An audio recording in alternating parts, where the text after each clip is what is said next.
back then, when you ride a motorcycle, the ladies would sit slanted, right? Right. So while she was passing by Bidadari, there's one of P standing there at the graveyard.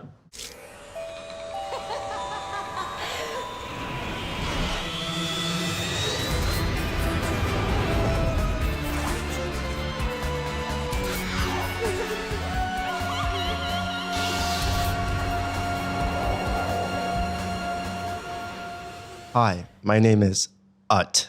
My name is Raihan. My name is Wayne. My name is Kyle. And this is Tales from Incredible Tales. Together with some very special guests, we're taking a look back at Incredible Tales, a horror anthology that aired on Channel 5 from 2004 to 2017. We will also be asking them on their very own scary stories. In every episode of Tales from Incredible Tales, we'll explore a different theme and how it ties to some of the classic Incredible Tales episodes. Now, for this episode, we're looking at stories that revolve around graves. The episode's theme was inspired by Follow from Season 1 and The Suitor from Season 2. In Follow, a young couple drives up to Malaysia. On the way back, the girl spots an old tombstone poking out from the grass by the side of the road. When she returns home, she realizes that the owner of that tombstone has followed her home. In The Suitor, a young girl spends the night in a graveyard on a dare. After returning from the graveyard, someone starts to stalk her, leaving her gifts and other things. Is it a secret admirer, or is it someone from the other side? Let's take a look.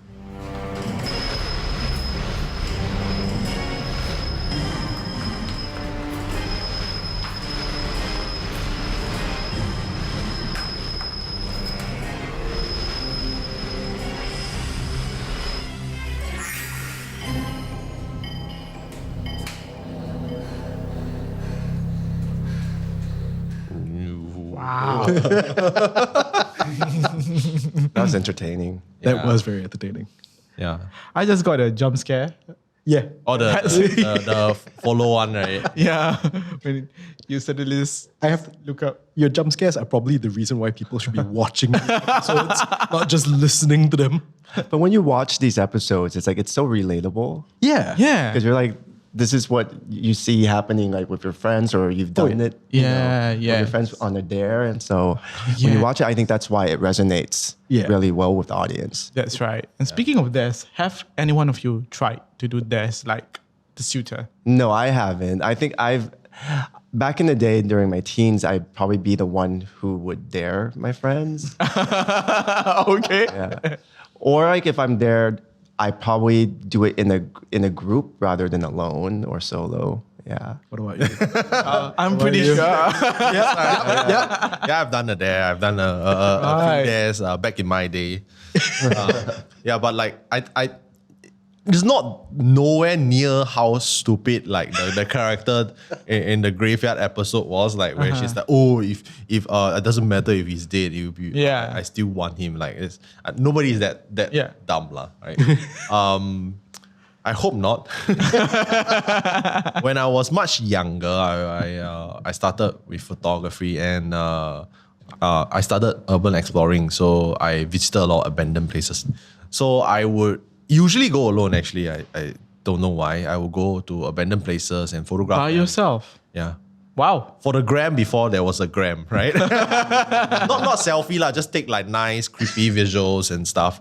So I remember this one time where I went to the Tanglin Brunei hostel. Ooh. It's still around. It's an abandoned hostel. Yeah. So it's right behind Orchard Road. So I remember going there and just daring myself. It's a pretty big place. Yeah. And it's surrounded by landed properties and a bit of a forest. So, like afternoon, you think that you're okay. You think that you're unbeatable. When you're in your youth, like teenager, you feel like nothing can hurt you, right? Yeah. Yeah. So of course, I was very loudmouth and a very loudmouth 80s. I was like, there's no such thing as ghosts. Got ghosts, right? Come follow me. I'm not scared. Oh. Yeah. Oh, back then. Okay. To the spirits Yeah. back then, not now. And something did follow me back, like something that wasn't. And I've been doing it on a streak. So for that period of time, maybe across 10 months, I've been going to abandoned places, including Old Changi Hospital, saying that, there's no such thing as ghosts. Even if there is, I'm not scared. I don't know why, it's dumb. And then, the peak was when I went to Brunei Hostel and something followed me back. Wow. I cannot imagine someone being so stupid. I think we went quiet because it's like, that's very daring. Yeah. Very daring. Yeah. Thanks for speaking up for me because I don't want to say that. It's okay. I believe we were all young ones, right? Yeah. What about you, Wayne? I was an absolute coward. Oh. Absolute coward. I had friends who would go to, I think back when, it was still accessible and questionably legal of whether you could go into Old Changi Hospital. Oh, yeah. Yeah. I had friends who would go there all the time and I was like, no. You're smart, like. Well, when you're a teenager and then, you're such a coward, I was like, But also, peer pressure was terrible, but never terrible enough for me to go, I'm going to do this. What's the worst that can happen? I mean, I did urban exploration as well, but I never stood in the middle of an abandoned place going, follow me home. I'm not scared. No. Even those during the afternoons as well were incredibly creepy. And for some reason, there were a lot of them just off Orchard Road as well. Because I'm quite a coward in terms of Smart. Yeah. Even if my friends give me that dare and I wouldn't go do it because to me it's like I don't want to have any trouble there. I always think about what's gonna happen if there's trouble there. I'm gonna have a very difficult time with my parents. So I'd rather not. But speaking of those dares that my friends went to, I'm pretty sure that as long as you don't do anything stupid there, like say out things or disturb the space, I don't think they will follow you home. Or unless you do something that you're unaware of. Yes. What we were talking about like, maybe there's incense there and we didn't know and we step on it. And sometimes we unknowingly invite the spirits back. That's with right. us. I mean, like I'm much like you. I explore quite a bit, but I don't explore with the intention of thinking like I'm ghost exploring. Yeah. I'm just like going from one place to another. Yeah. But in terms of in Thailand, they have their version of the Ouija board. And they call it Pi Toi Gao, which is like ghosts and within the glass. Yeah. Do you play that here? Like, I don't play that, but my mom told me about it. Okay, so basically you invite the spirit through a glass. Trap it. So it's like, if you know the Ouija board, right? Yeah. Yes. Basically, so it's like, it's a Thai version of the Ouija board, but you have your letters, Thai letters and numbers and whatnot, and then you put the glass upside down, and then you summon the spirits together with your friends. So that's what I've done, but I've always felt very uneasy doing it. Yeah. Have you done anything like that? No, I strangely enough, I was told not to play. And during that foolish period, right, I tried to ask someone to play with me, but nobody would play with me. Okay. Yeah. It's really good that we kind of know each other now. Stories if we met like together. It's like, come on, Carl. Yeah. Because the Chinese has a version also, like similar to the Taiwan where it's just characters and then you summon them. Yeah, it's scarier because you kind of trap it in the glass. Like in a sense lah. Yeah. And how do you release it back? You ask it to leave. Yeah. It can refuse you. Oh yeah. And if you basically it refuses to leave, you're done lah. It's like you're playing with fire. Yeah. So it's like it's actually quite not an ideal way to play a game. Yeah. And that was when I was much younger as well. And I mean, abandoned places also, they serve a different purpose. Yeah. So people who practice black magic, they tend to dump spirits there or evil things. Like they buang, like the white liquid thing that you saw is probably a curse or something something evil that someone has thrown away. Yeah. I wonder how they dispose of it. Like, because the buildings... Just throw it lah. Oh, really? They just throw it. But wouldn't you, like, if it's trapped in there, if you threw away the jar, wouldn't it release whatever's in That's why they never open it. I think it's trapped in there. Right. Yeah.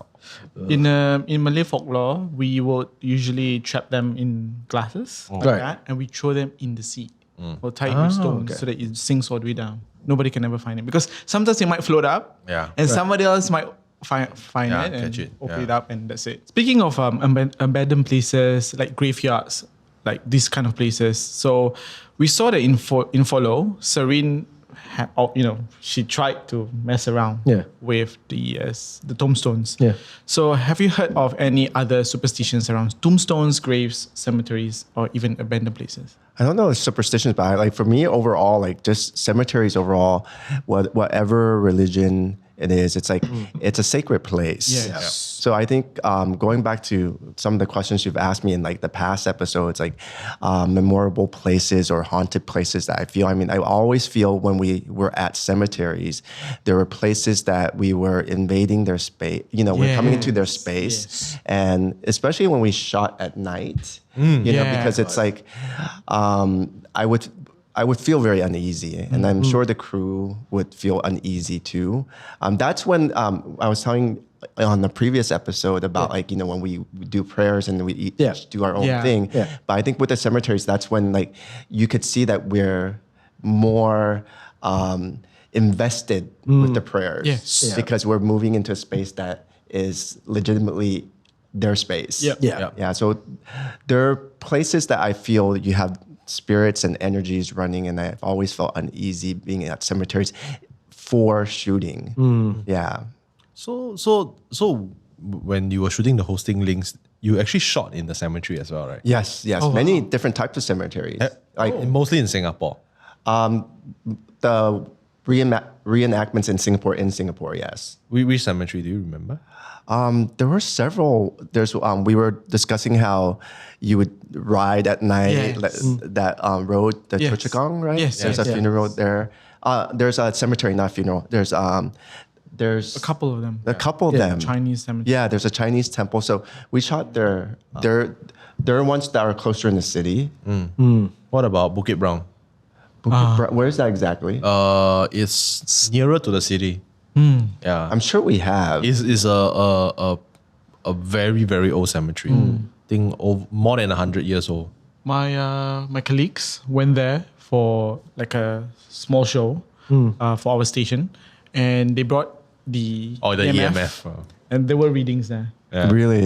It went like, but they didn't mess around with it, so they left. Yeah. But Bukit Brown got a lot of Pontianak, right? Really? Maybe that's why the EMF. Yeah. The Bukit Brown is famous for Pontianaks. Wow. So the trees, right, are the ones that house the Pontianaks. Right. Yeah. So yeah. I mean cemeteries in general lah. In general, but Bukit Brown is a very old cemetery. Very, very old. Some of the pioneers of Singapore are buried there. So you can imagine how old it is. Yeah. Apparently there's someone living there. Caretakers. I believe so. Yeah, caretakers.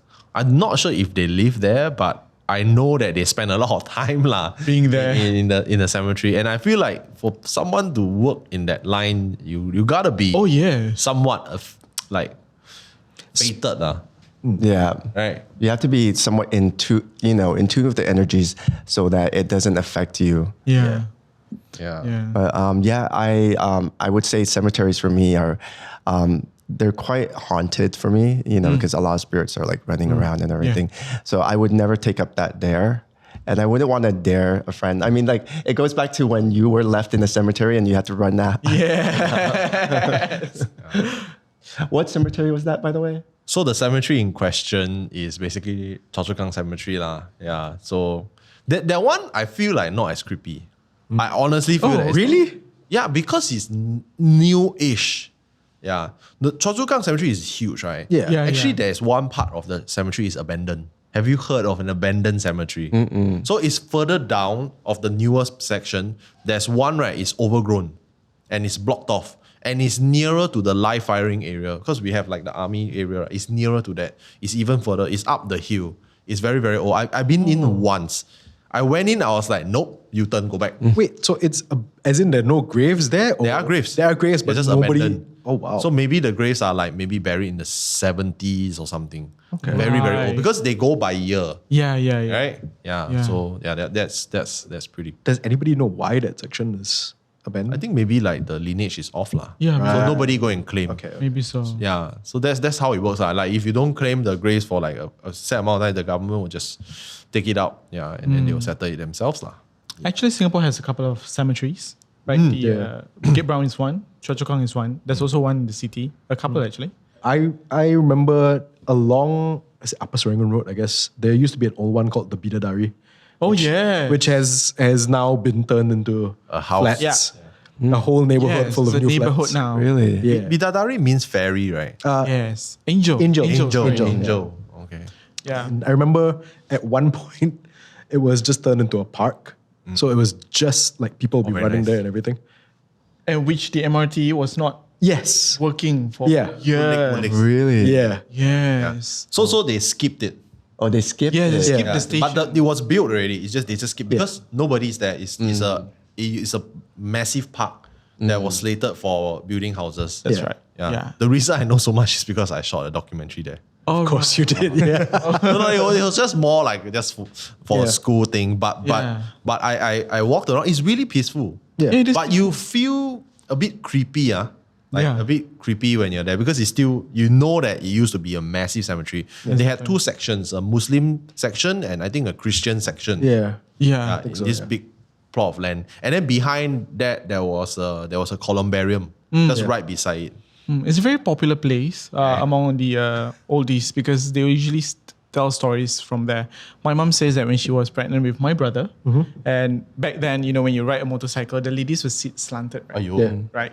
So while she was passing by Bidadari, there's one Of car P standing there at the graveyard. Why? Why she must pass by that road? Dangerous I have no idea. Actually, good question. with your father I presume. Yeah, that's right. Yeah. But the thing didn't disturb her. It's just that she was there. But it's there. Right. So, it's their space, you see. And it's quite near to town. Yeah. It's not say very far. It's near Serangoon and Potong Pasir area. So yeah. When the MRT wasn't open, there were a lot of rumors. I've heard from my friends saying, that, it's because it's haunted. That's why they skipped the station. They were not supposed to be anybody there, but then there were people waiting there. Oh in yeah, the station. definitely. I think it's definitely confirmed got lah. It used to be a cemetery, and you're essentially digging a tunnel through Oh my God. Yeah. just slightly above the grave where it would be, You right? say it. Yeah. Like that. Actually, that's what's happening for Mount Pleasant Road. One. There's another MRT. I think it's Bukit Brown MRT. So it's part of the new Circle Line, right? It's also not open yet. right. I remember my favorite story, and I'm quite sure this one wasn't real because everybody who told it seemed too obvious to be real. That when the train would go past that station that nobody was using, you could see into the station. If you looked, you could see into the station, and there would be people waiting in the station. Oh my God. Yeah. Which one? The which one is it? Woodlake, Woodlake. Yeah. The one that's in Bidadari. near Oh, Bidadari. yeah. Oh my God, that's creepy. The funny thing is, I remember I heard different things about Bidadari. I heard that people found it very peaceful. It is. Like a lot of people used to go jogging through that cemetery, and that's the only time I've heard of people going jogging through the cemetery. So when they turned it into a park, everybody was like, "Well, the same people who were jogging before are still jogging there now." Yeah. Yeah, but we mentioned this before that there are places in Singapore that were once a cemetery and then turned into a building, a housing estate like mine previously. So now that I know, so it's like, okay, what about the future? I think the future generations will be talking about it. Yeah. And once they grew up there, they experience some things and they found out that, that place used to be a cemetery. Then it will change the whole entire perspective. I think it's just accepting that Singapore is like that. And I feel like I like to believe that even the spirits, they know, they're like, you guys are lack of land. Where are you gonna build? There's no place to build. That's true. Yeah, the place that I'm staying right now used to be a cemetery as well. Yeah, I'm not surprised lah. Like yeah. So back to the cemetery thing. So I think Art mentioned that, as you go to cemeteries, try not to do anything that might disturb spirits and all that. Even in Malay folklore, we have to give our blessings first before we step in. Right. Okay. It's like because the spirits are there. If you don't give your blessings, the spirits, you might just bump into them. Yeah. Right. That is that's trouble. Yeah. Yeah. So that's one. And then, it's okay to go at night. It's just that you have to give your blessings and you have to keep your mouth shut. Keep quiet lah. Yeah. Don't say anything. If you see anything, smell anything, whatever. Oh, standard. This is quite Singaporean. Yeah. Singaporeans, most Singaporeans also like that. Yeah. It's like your friends, hey, do you smell that? Hey, shut up lah. Yeah. Yeah. So anyone who wants to go to the cemetery, please take note. It's quiet for a reason. Yes. Is that like a thing like in Thailand? In Thailand, we don't have cemeteries because with it being predominantly Buddhism, so we cremate.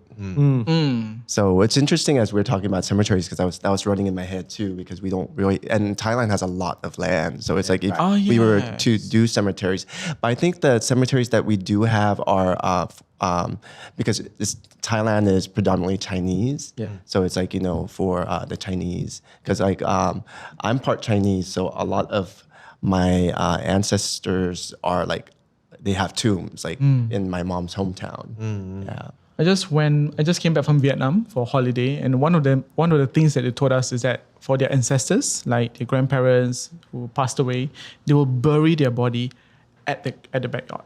Oh my god. Yeah, and then there's the paddy fields, Right. and then they'll bury the body in the middle of the paddy fields. Oh my god. So when we were passing by, I can actually see the tombstones and the graveyard in the middle of the field that belongs to them. And their future children will have to, harvest paddy. Around them. Wow. What's the reason? Because they say that if the land belongs to you, then you should be buried in the land itself. Just that. Just that. That like there's no like religious like reason. I believe not to. I don't think so. So it's funny because I was passing by some of the even shop houses, like those mini houses. There's a grave, like a tombstone right beside the balcony. Wow. Like imagine going out of your house and seeing A someone's tombstone. grave. Yeah. So imagine being a buyer and taking over the property. So it's like you don't only get the property, you get the people who were there before you as well. Yes. That's creepy. So the tomb, is it like Chinese? They're mainly, if I'm not wrong, mostly Buddhist. But the grave style is Chinese lah. Yeah, it's a grave style like Chinese. It's huge, by the way. Oh, then that's like Chinese. Singapore lah, like because the way they build it, right? Yes, Okay, it's okay. pretty long too. So I think the body itself is there. Wow. I mean, I guess that's what you get if you have a lot of land. Right? I guess so. You can bury your ancestors in the middle of the rice paddies. Imagine if that applies here in HDB flats. I'm like downstairs. It's like that stereotypical idea of like, oh, those rich old families in the West who have like their family graveyard behind. Yeah, but I've heard of like in the US, some of them they do bury on their own land, but their lands are huge lah, Yeah. like Yeah. acres of lands. Yeah, and I think they designate a certain area rather than just randomly like in the middle of a paddy They have field. the zone it, right? Yeah. Yeah, they have the zone it. That's interesting. I didn't know about that. Thanks for sharing. Yeah, because it struck me. It's totally different. Because like what you say when I was in Thailand, it's totally, you don't really see a lot of graveyards. And then suddenly in Vietnam, it's like here, and then there, and then behind you, and then right in front of you. It's like they live together with the spirits, which is interesting. You don't see it, but you feel it. So when I was back in my mom's village, right, she did tell me, oh, behind this massive Buddhist temple is where they burn the bodies. Never go there. Because she warned me, it's like, I know you horror creator, never go there. Because my dad offered, hey, you want or not? At night we take the scooter, we go and see. I show you where they burn. Then she's like, no, don't bring him there. It's like, it's that place is haunted. Because that's where they burn. And Every temple in Thailand, you'll see like the huge pillar, and that's where all the bodies get cremated. Yeah. So I guess like the temples in Thailand are probably the cemeteries that we see. Yeah. Because like a lot of families they have their loved ones cremated, and then they do a tombstone on the temple grounds. Yes. But that's more traditional. I think nowadays what they do is they just release the ashes in the oceans. Oh yes, yes. so they have a niche, right? Like a niche for the Yeah. My family has that as well. So in the church that they go to, like it's almost like a family reunion because they've planned it out so that like, oh, this family's over here, but right next to them, that's their uncle, yeah, and over here, So before they pass on, they always have these conversations like, oh, who am I going to be roommates with in the niche? Like, you guys are really morbid about this, but it's also adorable. It's like neighbors. Yeah, exactly. Yeah, like in Taiwan, like I read like in Taiwan they actually speculate in the niche. So the prices will go up. Oh, so they have like sales agents. They say, oh, you buy this, right? You can interchange. Like you could give it to your next generation or something, or maybe the price will go up. There's speculation because feng shui, right? Oh yeah. That's what my mom did to my grandfather after when my grandmother passed away. She's changed locations, and since she had to pay for a different spot. So that they're housed together now, and then now that spot that my grandpa was previously in is now, available. All right, I see. Right. Yeah. So with respect to different religion, if let's say you go to a columbarium. yeah, Yeah. Is it the same kind of advice not to speak anything or? I think I can speak for everyone that like respect is universal, right? Yeah. Yeah. Generally, you try to respect the dead, no matter what religion Yes, it is. yeah. You just don't anyhow talk lah. Just keep quiet lah. Like what I was advised was to, even if you go to like a place that like is holy or like a place that is for mourning, Yeah. just keep your Yeah, that's right. thoughts clean. Just don't think about anything. Just keep quiet. Yeah, that's a good advice. Yeah. Because just have to touch on cemeteries. Because in Malay folklore, cemeteries are not just for people who are, to rest, but they are dark magics. Yeah. They use and practice over there. Oh, really? Yeah. So, if you watch all these Malay scary films, they usually dig up bodies. Yeah. Because they want some parts of the body, so the bones or whatever, for their rituals. Oh, wow. So hence it becomes a center for anything creepy. And I heard like sometimes they have battle. Like they battle each other. Like black magic versus black magic. Oh, Oh no, I've heard of in that. cemeteries or in like forests, right? Yeah. They practice, then they Yeah. fight each other. Yeah. Yeah. I've heard about it in forests, not so much in cemeteries, but yeah.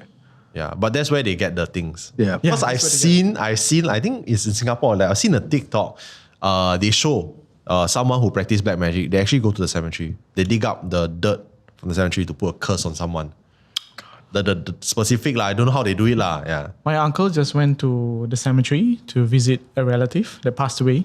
He found a yellow cloth Oh. being tied to a corner of this person's graveyard. And in Malay folklore, yellow cloth is usually tied to black magic. Oh, okay. Yeah, so that person might want to use this person's grave as whoever, their ritual. But even though the person may not be related, but because it's black magic, right? I need just a graveyard or something from the body. So it doesn't even have to be somebody from the family of the person. No, you're saying. doesn't have to. This is a question for everyone. What would the engraving on your tombstone say? Live at peace and moving on. Wow, that's a good one. No, really, I mean... No. I'm thinking about mine. I'm not looking at you. I'm thinking about mine because mine is like super trolly. Of course it is. Look behind you. That's so you. That's so Kyle. I don't know. I probably something to do with stories, I guess. Just like either Chima. I know, like, but it's either gonna be like, still telling stories or something like that, I I guess. love it. Yeah. People can actually read your tombstone. Oh, that's not a bad idea. Like, You write a really funny story, like very long. People will go into very serious, like, wait a minute. put a full short story on my tombstone as well. And then write at the bottom, oh, by the way, this is Wayne. Oh, yes. That's a good one. I think mine will probably be, what are you looking at? We should put your tombstones right. I know, right? Why are you looking at behind you? That's a good one. Yeah. Right, so Art, The Suitor was the season finale of season 2. How did it feel for you once you have completed 2 seasons of the show? I felt relieved. I think each time when we do a season, I feel relieved because of the fact that it's a lot that we're presenting, a lot of stories. And outside of the stories that we're presenting on Incredible Tales, it's like now I can say it very directly. It's that I have my own stories and own experiences outside. So to have that the amount of stories that we're telling, I just kind of feel relieved to move on from it and then ready for the next season. Do you know that season 3 was going to come out or? No, I actually, each time we went into the season, we didn't know whether we were going to have the next season or not. But I think by the time we reached season 2 into season 3, that's when I realized how much it resonated with people because of the fact that I would start to get stories from people, random people outside of the show. Because like we would run for a season, but it would still stay in people's minds. So even after the show had aired, whether I'm taking the bus or like the train or like people randomly see me, they'll just come and talk to me. And the majority of the time, I don't know what they're talking about until they give me the twist at the end where it's like, you know, my wife came to see me last night. And I'm thinking, why is he telling me his wife came to see me? Like, hey, yeah, my wife came by last night. I'm like, oh, cool. You know, and then he tells me the whole story about like, you know, she came and caressed him. And it was like it was like a feel good. Cause I think part of my, of being who I am is to connect with people. But sometimes I forget from what platform, what show. And then, you know, he'll be like, yeah, she left me 3 years ago. She passed away 3 years ago. So now I'm like, oh, it's from Incredible Tales. Oh, this is deep. Yeah. And for people to be able to feel safe to tell me their stories, like I'm just very honored. So I think into the second season, that's when I start to feel that it really started to connect to people in a different way, not just like watching it in from an entertainment point of view, but everyone has stories, whether it's from other people or their own. Yeah, that's right. And hence, where comes Tales from Incredible Tales? Exactly. Looks like we're getting close to the end of the episode. Yeah. Kyle, you know what time that is. It's Morbid time. Yeah, there we go. It's time for our Morbid fact of the day. Again, this doesn't necessarily have to be about ghosts. It could be about anything. So, Kyle. Okay, this one a bit supernatural. So, it's really messed up. But in the 19th century, people were crazy superstitious, okay? So, a young woman, her body, she's already dead. Basically, the villagers dug her up. And her heart and liver were removed post-mortem and burned because people thought that she was a vampire. Wow. Yeah, it's just... You can't even rest in peace. Yeah, you can't even rest in peace. Yeah. I thought in the first place they would take up the heart and the liver for donation. No. But this is post-mortem, so that by then it's already gone already. You can't even use it. 19th century some more. Yeah. Oh, and because they dug the body. Yeah. Oh dear. Yeah. Did they put it back at least? I don't know. But I was like, wow, vampire. Highly not likely, but okay. Yeah. But she might have practiced witchcraft. Yeah. Which, you know, if after you die, even if you have practiced witchcraft, you could still come back as a spirit. Yeah. Oh, okay. Hunting people. Maybe that's why they decided to do that. Yeah. I would presume that it's from Europe. Yeah. Yeah. Oh, it's not in Singapore? No. Okay, that's a good fact. No, I don't think so. I like how you're like, okay, it's not here. We're okay then. It's all right. Vampires in Singapore? Okay. We've got more than enough here. We don't need that. Yeah, a bit too much. Yes. Yeah, maybe too much. All right. So once again, thank you so much, Art, for such a great sharing. And thank you, all of you, for tuning in to Tales from Incredible Tales. New episodes go up every Thursday evening on YouTube and MeWatch and on all podcast platforms such as meLISTEN, Spotify, and Apple Podcasts. My name is Utt. My name is Wayne. My name is Kyle. My name is Raihan, and we will see you next time.